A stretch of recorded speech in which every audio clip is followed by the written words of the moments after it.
మీ car EMI కట్టలేకపోతున్నారా? మీ car EMI మేము కడతాం. ఈ నెంబర్కి కాల్ చేయండి. నమస్తే, welcome back to Suman TV. నేను మీ సంజయ్.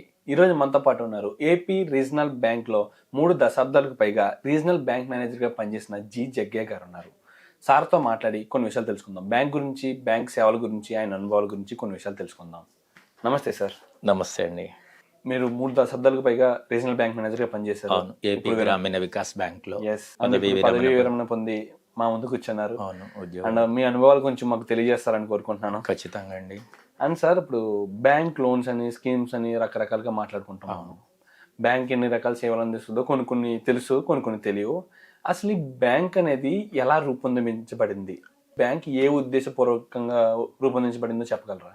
అసలు మొదటగా ప్రతి మనిషికి అభివృద్ధి చెందడానికి కానీ, తను మనుగడ సాగించడానికి కానీ, జీవనాన్ని కొనసాగించడానికి కానీ ఆర్థిక అవసరాలు అనేటివి ఉంటాయి. ఈ బ్యాంక్ అనే లావాదేవీలు పేరు ఏది ఉన్నప్పటికీ ఈవెన్ క్రీస్తు పూర్వం నుండే మొదలయ్యాయి. ఒక వడ్డీ వ్యాపారస్తుడు ఒక రకమైన బ్యాంకింగ్ లావాదేవీలే, కానీ అవి ఒక వ్యక్తిపరంగా జరిగాయి. మామూలుగా మన భారతదేశం విషయానికి వస్తే మొదటిసారిగా 1770లో మొదటి బ్యాంక్ ఏర్పాటు జరిగింది. 1770లో అలెగ్జాండర్ అండ్ కంపెనీ అనేది bank of Hindustan, house bank of Hindustan అనేది మొదటిసారిగా ఏర్పాటు చేయడం జరిగింది. యాక్చువల్గా దాని తర్వాత 1806లో బ్యాంక్ ఆఫ్ బెంగాల్ అని, 1840లో బ్యాంక్ ఆఫ్ బొంబాయి అని, ఇప్పుడు ముంబై అంటున్నాం, బ్యాంక్ ఆఫ్ బొంబాయి అని, 1843లో బ్యాంక్ ఆఫ్ మద్రాస్ అని, ఇవన్నీ ప్రెసిడెన్సీస్ అనేవాళ్ళు. ఇవన్నీ ప్రెసిడెన్సీ బ్యాంకులుగా ఏర్పాటు చేయడం జరిగింది. కానీ వీటిలో ఈ మూడిట్లో కూడా విదేశీ వాటాదానమే ఎక్కువగా ఉండేది. అక్కడి నుండి బ్యాంకింగ్ మొదలైంది. మొదటగా మన భారతదేశ పెట్టుబడితోని మొదలైంది అనేది జౌదు వాణిజ్య బ్యాంక్ అని 1881లో మొదలైంది. జౌదు వాణిజ్య బ్యాంక్. అలాగే 1894లో పంజాబ్ నేషనల్ బ్యాంక్ అని, 1901లో పీపుల్స్ బ్యాంక్ అని ఇలా ఏర్పడినాయి. తర్వాత నెక్స్ట్ వెంటనే ఈ 3 బ్యాంకులు అనుకున్నాం కదా, bank of Bengal, bank of Bombay, bank of Madras, ఈ ప్రెసిడెన్సీ బ్యాంకులను 1921లో ఇంపీరియల్ బ్యాంక్ ఆఫ్ ఇండియా అని పేరు మార్చడం జరిగింది. ఆ మూడింటిని కలిపి ఆ ఇంపీరియల్ బ్యాంక్ ఆఫ్ ఇండియాని 1955లో స్టేట్ బ్యాంక్ ఆఫ్ ఇండియాగా పేరు మార్చుకున్నది. తర్వాత state bank of India act అని 1959లో మళ్ళా చట్టం చేశారు. తర్వాత అప్పుడు ఒక్కొక్క రాష్ట్రానికి అన్నట్టు ప్రాంతీయ బ్యాంకులు కూడా ఉండేది. స్టేట్ బ్యాంక్ ఆఫ్ మైసూర్ అని, స్టేట్ బ్యాంక్ ఆఫ్ ట్రావెన్కోర్ అని, ఇలా 8 స్టేట్ బ్యాంకుకు అనుబంధంగా అసోసియేటెడ్ బ్యాంక్స్ అనేటివి కూడా ఉన్నాయి. అయితే ఇవన్నీ కూడా మళ్ళీ తర్వాత 2017లో ఎస్బీఐలో మెర్జాయి. ఇలా ఏర్పడిన తర్వాత అలాగే ఇవన్నీ ఏర్పడ్డ తర్వాత ఏం జరిగినాయి, మామూలుగా రూపాంతరం చెందుకుంటూ వచ్చాయి. తర్వాత చాలా బ్యాంకులు వచ్చాయి. ఇన్ని అవసరమా, కొన్ని లాభాలు, కొన్ని నష్టాలు ఇలా జరిగినాయి. జరిగినప్పుడు ఏంటంటే విలీనాలు కూడా చేసుకున్నాయి. ఆ రోజు నుంచి మొదలుకొని ఈ రోజు నిన్న మొన్నటి వరకు కూడా విలీనాలు జరుగుతూనే ఉన్నాయి. అవన్నీ అసోసియేటెడ్ బ్యాంక్స్ అన్నాం కదా, ఎస్బీఐలో 2017లో మెర్జ్ అయిపోయినాయి, అంటే ఎస్బీఐలోనే కలిపేసుకున్నది. ఇలాగే ఆంధ్ర బ్యాంక్ కానీ ఇలా ఇవన్నీ కూడా రూపు చెందినాయి, అంటే విలీనమైనవి. పంజాబ్ నేషనల్ బ్యాంకులో కొన్ని, దేనా బ్యాంక్ పోయింది, యూకో బ్యాంక్ పోయింది, ఇలా చాలా బ్యాంక్స్ ఇలా మారుకుంటూ వచ్చాయి. ఇప్పుడు ఫైనల్గా అంటే 11 కమర్షియల్ బ్యాంకులు, 1 ఎస్బీఐ, మొత్తం 12 బ్యాంకులు ప్రభుత్వ రంగంలో ఉన్నాయి. అండ్ సార్, ఇప్పుడు government banks and private banks అంటారు కదా, అసలు వాటికి వీటికి డిఫరెన్స్ ఏంటి? అసలు గవర్నమెంట్ బ్యాంక్స్ అంటే ఏంటి? మామూలుగా ఏ సంస్థలోనైనా 50% మించి పెట్టుబడి ప్రభుత్వ పరంగా ఉన్నప్పుడు, అంటే ప్రభుత్వ పెట్టుబడి ఉన్నప్పుడు వాటిని ప్రభుత్వ రంగ సంస్థలుగా పేర్కొంటారు. ఇప్పుడు మనం నేషనలైజ్డ్ అన్నాం కదా, నేషనలైజ్డ్ అంటే జాతీయం చేయబడి, అంతకుముందు ప్రైవేట్ రంగంలో ఉండేటివి. ఇప్పుడు ఆ ప్రెసిడెన్సీ బ్యాంకులు కానీ, ఇంపీరియల్ బ్యాంక్ కానీ, ఇవన్నీ స్టేట్ బ్యాంక్ ఆఫ్ ఇండియా అయ్యేంత వరకు అవన్నీ ప్రైవేటు రంగంలోనే ఉన్నట్టు ప్రైవేట్ పెట్టుబడి. ప్రభుత్వం జాతీయం చేసిన తర్వాత ఇవి గవర్నమెంట్ బ్యాంకులని, అంటే 50% మించి ప్రభుత్వ వాటా ఉన్నాయన్నీ ప్రభుత్వ రంగ బ్యాంకులు, మిగతా అన్ని ప్రైవేట్ బ్యాంకులు. ప్రైవేట్ బ్యాంకులు అంటే యాక్సిస్ బ్యాంక్ కావచ్చు, ఎస్ బ్యాంక్ కావచ్చు, ఇలాంటివి ఉన్నాయి కదా, కొటక్ మహీంద్రా, హెచ్డిఎఫ్సి, ఐసిఐసి, ఇవన్నీ ప్రైవేట్ రంగ సంస్థలు. దాంట్లో ప్రభుత్వ పెట్టుబడి ఉండదు, వాటాల రూపంలో కానీ ప్రమోటర్స్ కానీ ఇలా ఉంటారు. కానీ అసలు ఈ బ్యాంకు స్థాపించడానికి గల కారణాలు ఏంటంటారు ఇప్పుడు? అవును, ఎగ్జాక్ట్లీ. నేను మొదలుపెట్టి మళ్ళీ బ్యాంక్ ఎలా ఏర్పడ్డని చెప్పాను కదా. ప్రతి మనిషికి అవసరాలు ఉన్నాయి. అంటే ముందు జీవనం కొనసాగడానికి, అభివృద్ధి చెందడానికి ఏమి కావాలి? ఆర్థిక వనరులు కావాలి. ఆర్థిక వనరులు ఎక్కడ మీకు లేవు, ఎక్కడి నుంచో తెచ్చుకోవాలంటే ఊరికే ఫ్రెండ్స్ దగ్గర బదులు తెచ్చుకోవడం అది వేరు, చిన్నవి. అంటే అప్పు తెచ్చుకోవాలి. అప్పు ఇచ్చేవాళ్ళు ఎవరు? గతంలో వడ్డీ వ్యాపారస్తులు ఉండేవాళ్ళు. వాళ్ళు ఎంతో మందికి ఇవ్వలేరు, వాళ్ళు ఒక వ్యక్తి.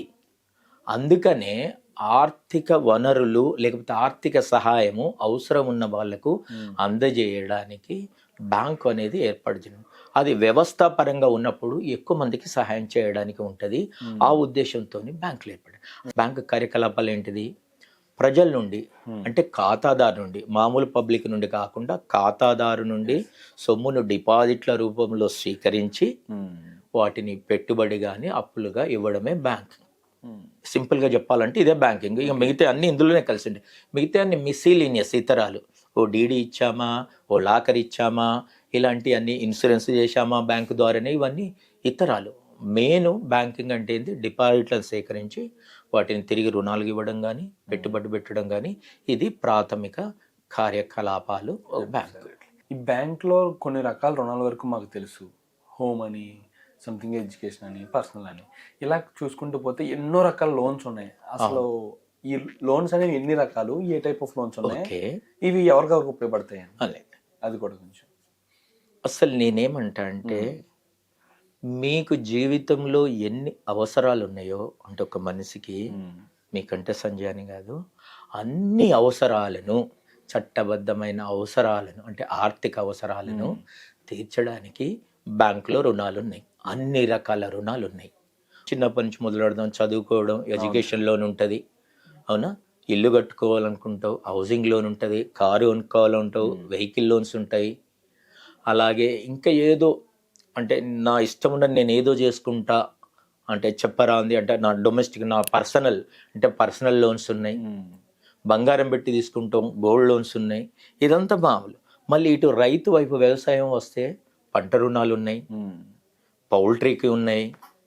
అన్ని వ్యవసాయము, వ్యవసాయ అనుబంధ పరిశ్రమలు అంటారు చూడు, డైరీ, పౌల్ట్రీ, గొర్రెల పెంపకము, మేకల పెంపకము, అన్ని కుందేళ్ల పెంపకము, పందుల పెంపకము, ఇవన్నిటికి ఉన్నాయి. అంటే మనిషి ఆదాయాన్ని పొందే చట్టబద్ధమైన లావాదేవీలు, కార్యకలాపాలు ఏమున్నాయో అవన్నిటికి కూడా బ్యాంకులు రుణాలు అందజేస్తాయి. నిబంధనలకు లోబడి, అర్హతను చూసి. ఇవి బ్యాంకులో రకాలు. మీకు ఏ రుణమైనా వస్తుందండి. ఎక్కడ ఈ పేరులో ఫిట్ అవుతలేదనుకో పర్సనల్ లోన్ తీసుకోవచ్చు. అట్లా అయితే మామూలుగా నేనేమంటే, అసలు బ్యాంకు రుణాలు అవసరమనే అడగచ్చు. బ్యాంకు రుణాలు తీసుకోవడం సమంజసం అనొచ్చు. నేనేమంటే, బ్యాంకు రుణం అనేది ఒక అద్భుతమైన వరం. అయితే సార్, ఇది మనం డిపాజిట్ చేసే టైంలో తక్కువ ఇంట్రెస్ట్ అనేది మనం చేస్తుంటారు. ఓన్లీ ఫిక్స్డ్ డిపాజిట్ చేస్తే తప్పితే మనకి ఇంట్రెస్ట్ అనేది ఎక్కువ రాదు. సేవింగ్స్ అకౌంట్స్లో ఉన్నంతసేపు మనకి ఇంట్రెస్ట్ కూడా చాలా తక్కువ ఇస్తున్నారు. అదే మనం లోన్ తీసుకుంటే మాత్రం ఇంట్రెస్ట్ రేట్స్ అనేవి ఎక్కువ ఉంటాయి. ఇక్కడ జనాలకి సేవలు అందించే రీతిలో కన్నా వీళ్ళ బిజినెస్ అనేది ఎక్కువ కనిపిస్తుంది జనాలకి. ఇప్పుడు ఒక సంస్థ కానీ వ్యక్తి కానీ నిలదొక్కుకోవాలి, నడవాలంటే ఇది చారిటీ కాదు. బ్యాంకులు అనేది సేవ చేయడానికి ఏది గవర్నమెంట్ హాస్పిటల్ లాగానో లేకపోతే స్కూల్ లాగానో కాదు, చారిటీ సంస్థలు కావు. డిపాజిట్ తీసుకుంది, ఫర్ ఎగ్జాంపుల్ 6% వడ్డీ ఇస్తున్నాం, అప్పులు ఇవ్వాలి. ఉద్యోగస్తులకు జీతాలు కావాలా, అద్దెలు కావాలా, అంటే ప్రిమిసెస్లు, కరెంట్ ఛార్జీలు, మిగతా మెయింటెనెన్స్, ఇవన్నీ కంప్యూటర్స్, టేబుల్స్, ఫర్నిచర్, ఇవన్నీ. మరి ఎక్స్పెండిచర్ ఎక్కడి నుంచి రావాలి? చిన్న తేడా. సపోజ్ డిపాజిట్ మీద 6% ఇచ్చిందాం అనుకో, 7%, 7.5%, 8%, ఆ చిన్న తేడా చూసుకొని రుణాలు ఇస్తారు. అవునా? అలాగే ఫిక్స్డ్ డిపాజిట్కు మిగతా డిపాజిట్లకు తేడా ఏంటంటే, ఫిక్స్డ్ డిపాజిట్ అంటే మీరు ఒక సంవత్సరం వరకు పెట్టిననుకో, అంటే మీరు ఎప్పుడైనా క్యాన్సిల్ చేసుకోవచ్చు. కానీ మామూలుగా ఏంటి, సంవత్సరం వరకు ఆ డబ్బులు నాయే అని బ్యాంకు భావించి తను అంటే ఒక ప్లాన్ ప్రకారం అప్పులు ఇచ్చుకోవడానికి ఉంటుంది. మీరు సేవింగ్స్ బ్యాంక్లో ఉన్నాయి, మీరు ఎప్పుడు అడిగినా నేను ఇవ్వాలి. మామూలుగా ఏ డిపాజిట్ అయినా ఎప్పుడు అడిగినా క్యాన్సిల్ చేసుకోవాలి. మీరు 10 సంవత్సరాలు కానీ నిన్న ₹1,00,000 ఫిక్స్డ్ చేసి ఈ రోజు వచ్చి లేదు సార్ నాకు అవసరం ఉంది క్యాన్సిల్ చేసి ఇవ్వమంటే ఇవ్వాలి, బ్యాంక్ ఇస్తుంది. కానీ ఇది ఆర్థిక ప్రణాళిక దీనికి కూడా ఒక విధానాన్ని రూపొందించుకోవాలి కదా. అది చేసుకోవడానికి ఏంటంటే ఫిక్స్డ్ డిపాజిట్ ఉండడం వల్ల మనకు 1 సంవత్సరం వరకు ఈ డబ్బులు అవసరం లేదు అన్నప్పుడు మనం ఇవ్వడానికి ఉంటుంది. అలాగే ఇప్పుడు ఇంట్రెస్ట్ ఇస్తుంటే మేము అప్పులు ఇస్తున్నప్పుడు మీరు ఇంట్రెస్ట్ ఇస్తుండ్రు, కానీ మీరు ఒకేసారి పేమెంట్ చేయడం లేదు. మామూలుగా ఏవో కొన్ని రుణాలు తప్ప మీకు నెలవారీగా 6 నెలల 3 నెలల ఆ స్కీమ్ని బట్టి మీ ఆదాయం వచ్చే తీరుని బట్టి రీపేమెంట్ అంటే తిరిగి చెల్లింపే విధానాన్ని ఫిక్స్ చేస్తారు. వాళ్ళ స్వలాభాల కోసం లోన్స్ ఇస్తే బయట వ్యక్తులకి, అదే మన అవసరం కొద్దీ బ్యాంక్కి వెళ్ళి సంథింగ్ మన దగ్గర డాక్యుమెంట్స్ ఉన్నాయి, వాళ్ళకి సంథింగ్ ఎంతగానో ముట్ట చెప్తే లోన్ ఇవ్వలేమన్న సందర్భాలు ఏమన్నా ఎదురైతే మనం ఎలా యాక్షన్ తీసుకొచ్చి అంటారు? బ్యాంక్ లోపం కాదు, అది ఒక వ్యక్తుల లోపం. వ్యక్తులు చెడ్డవాళ్ళు మంచివాళ్ళు ఏ సంస్థలోనైనా ఏ వ్యవస్థలోనైనా ఉంటారు. అయితే ఎక్కడ కూడా ఇక్కడ మనం అంటే సరిగా ఆలోచించాల్సింది ఏంటంటే, ఇప్పుడు నేను ఒక మేనేజర్ని అనుకుందాం, బ్యాంకులో 100 కోట్లు అప్పులు పెంచినా నాకు ₹1 కమిషన్ ఉండదు. అర్థమైందా?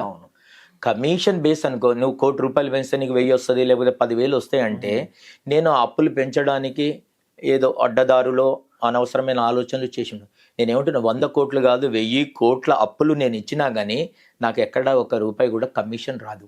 అలాంటప్పుడు నా స్వార్థానికి చేయాల్సిన అవసరమే ఉండదు. ఇంకోటి సిస్టమ్ చాలా గొప్పగా ఉంటుంది. సామాన్య వ్యక్తి ఒక రైతు సాధారణంగా డైరెక్ట్గా లోన్ తీసుకుందాం అంటే ఆయనకి ఏం తెలియదు సార్. ఏంటంటే వాళ్ళకి ఫస్ట్ ఆఫ్ ఆల్ లోన్ కావాలి, తన దగ్గర డాక్యుమెంట్స్ అన్నీ ఉన్నాయని తెలిస్తే ఎలా అప్లై చేయాలి, వాళ్ళు ఇవ్వకపోతే ఎలా యాక్షన్ తీసుకోవాలి, ఇలాంటివి అన్నీ వాళ్ళకి తెలియదు. అలాంటి సందర్భాల్లో ఏం చేయాలంటారు? ఇవి చాలా రోజుల క్రితం అంటే 1 దశాబ్దానికి 2 దశాబ్దాల క్రితం ఉన్న పరిస్థితి. ఇప్పుడు అలా లేదు. ప్రతి వారికి బ్యాంక్ అంటే ఏందో తెలిసింది. ప్రత్యేకించి గ్రామీణ బ్యాంకులు 1975 అక్టోబర్ నాడు గ్రామీణ బ్యాంకులు వచ్చినాయి. ఎందుకు అని అంటే ఇవి ఎన్ని కమర్షియల్ బ్యాంకులు గవర్నమెంట్ బ్యాంకులు ఉన్నప్పటికీ ధనవంతులు కాని వారికి ఆర్థిక సహాయం అందడం లేదు అని ఆలోచించి అప్పుడు నరసింహన్ కమిటీ అనే ఒక కమిటీ రికమెండేషన్స్ ప్రకారము గ్రామాలలో ప్రతి రైతుకు ప్రతి పేదవాడికి బ్యాంకును పరిచయం చేసిన క్రెడిట్ ఆ గొప్పతనం ఎవరికి వచ్చిందంటే గ్రామీణ బ్యాంకులకు వచ్చింది. అది ఎప్పుడు వచ్చింది? 2 అక్టోబర్ 1975. మేము అంటే గ్రామీణ బ్యాంకులు, నేను అందులో పనిచేసిన వాడిగా చెప్తున్నా, గ్రామీణ బ్యాంకులు ప్రతి ఇంటింటిని చేరింది. అప్పు ఎలా తీసుకోవాలని తెలియని వ్యక్తి లేడు, అందరికీ కూడా అవగాహన వచ్చాది. అయితే మీరు అన్నారు కదా రైతులని, ప్రత్యేకించి గ్రామీణ బ్యాంకుల్లో రైతులకు సంబంధించిన రుణాలే ఎక్కువ ఉంటాయి. వ్యవసాయం చేస్తున్న వ్యక్తి, ఇప్పుడు కొంతమంది రైతులు ఉంటారు సార్. రైతులు అంటే ఎవరంటే కూలీ రైతులు, వాళ్ళకి పొలం ఉండదు కానీ వ్యవసాయం చేస్తారు. వాళ్ళ దగ్గర వీళ్ళ దగ్గర కౌలుకి తెచ్చుకొని పొలాన్ని కౌలుకి తీసుకొని సంథింగ్ చిత్తు కడుతూ వాళ్ళు పొలం చేస్తుంటారు. కానీ వాళ్ళకి పెట్టుబడి తీసుకోవాలంటే కౌలుదారులకు కూడా బ్యాంకులు అప్పులు ఇస్తున్నాయి.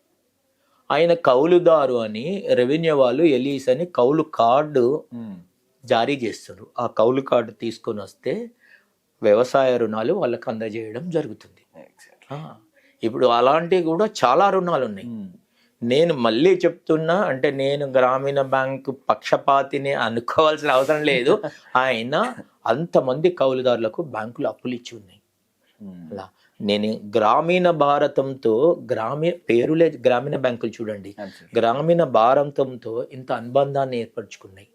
ఈ రోజు ప్రతి రైతు మీరు ఎక్కడన్నా చూడండి, ప్రతి రైతుకు పాస్బుక్ ఉంటుంది. ఒక ఊరు ఫర్ ఎగ్జాంపుల్ ఊరిలో ఒక 100 మంది ఉంటే 90% గ్రామీణ బ్యాంక్ పాస్బుక్ లో ఉంటాయి జేబులో. ఎందుకంటే వాస్తవానికి సేవ చేసే ఉద్దేశంతో బ్యాంకులు ఏర్పడ్డాయి. కానీ తర్వాత రోజు రోజుకు మారిన పరిస్థితుల వలన ఏమంటుండంటే, నీకు నీవు నిలబడకపోతే ప్రభుత్వం నిన్ను ఎన్ని రోజులు పోషిస్తుంది? నిన్ను అంటే బ్యాంకును. అంటే నీకు నువ్వు నిలబడి నీకు నువ్వు పోషించుకుంటూ, అంటే నీ జీతాలు నీ ఖర్చులు ఎల్లదీసుకుంటూ ప్రజలకు సాయం చేయాలి. నీవే స్ట్రాంగ్గా లేకపోతే ఎదుటివాడికి సాయం అందించలేవు కదా. ఇప్పుడు ఎదుటివాడికి చెయ్యి అందించాలంటే నువ్వు ఆరోగ్యంగా ఉండాలి, అంటే స్ట్రాంగ్గా ఉండాలి. అందుకని దాని కొరకు ఆ ఇంట్రెస్ట్ తేడాలు ఉండాల్సి వస్తుంది. అంటే డిపాజిట్కు దీనికి. ఇంకోటి డిపాజిట్ అనే విషయంలో అంటే నేను ప్రజలకు వ్యతిరేకంగా మాట్లాడడం కూడా, డిపాజిట్లను మీకు దాస్తున్నాం. దేశము చాలా అభివృద్ధి చెంది ఉంటుందో అక్కడ డిపాజిట్ల మీద తక్కువ వడ్డీ రేటు ఉంటుంది. ఓకే, అర్థమైందా? డిపాజిట్ల మీద తక్కువ వడ్డీ రేటు ఉంటుంది. జర్మనీ కానీ జపాన్ కానీ ఇలా తీసుకుంటే తక్కువ వడ్డీ రేటు ఉంటుంది. మనం డబ్బు దాచుకుంటే కూడా మనమే ఛార్జెస్ పే చేయాల్సి వస్తుంది. ఉదాహరణకు మీరు బంగారు నగలు లాకర్లో పెట్టుకుంటుండ్రు, లాకర్ రెంట్ పే చేయాలన్నా వద్దా? అలాగే నిజానికి మన దేశం ఇంకా అభివృద్ధి చెందితే మీరు డబ్బులు బ్యాంకులో దాచుకుంటే మేము దాచిపెట్టినందుకు, మేమంటే బ్యాంకులు దాచిపెట్టినందుకు మనం ఛార్జెస్ పే చేయాల్సి వస్తుంది.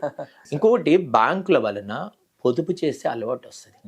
ఇప్పుడు మీ దగ్గర 1000 ఉన్నాయి, తన దగ్గర 1000 ఉన్నాయి, ఇంకొకరి దగ్గర 1,00,000, ఇవన్నిటినీ సమీకరిస్తున్నాయి డిపాజిట్ల రూపంలో.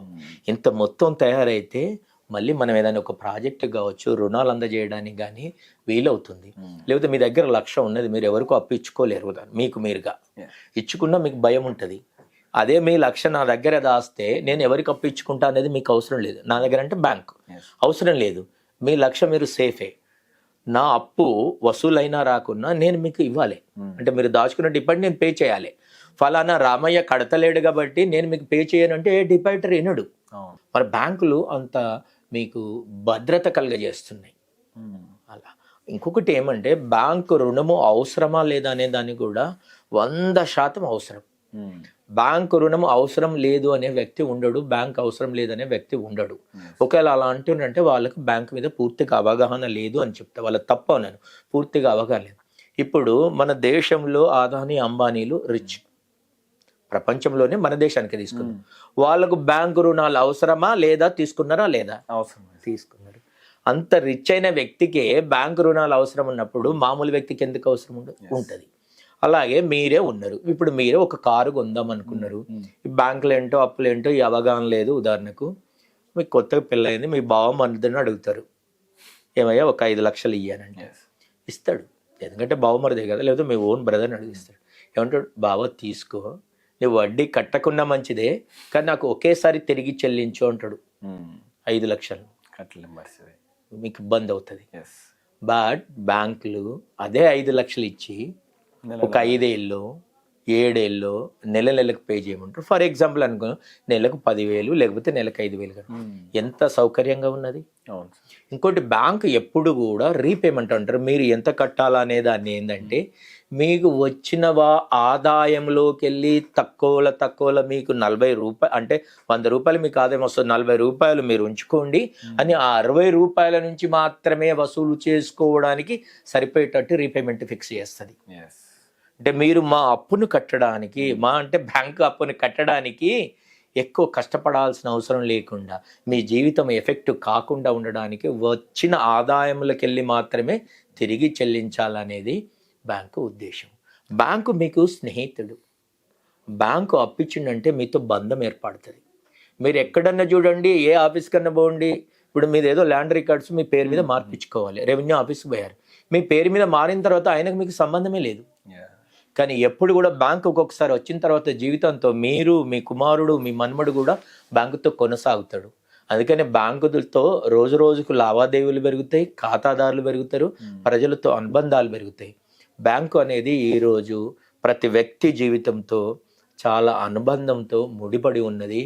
బ్యాంకుని ఎవరైతే ఉపయోగించుకుంటారో సక్రమంగా ఉపయోగించుకోవడం అంటే నెగిటివ్ కాదు, సక్రమంగా ఉపయోగించుకుంటే అభివృద్ధి చెందుతారు, ఆర్థికంగా ఎదుగుదల ఉంటుంది. Thank you sir, thank you very much sir. Banking sector గురించి ఎంత బాగా డీటెయిల్గా ఎక్స్ప్లెయిన్ చేసినందుకు. నమస్తే, థ్యాంక్ యూ సంజయ్, నమస్తే.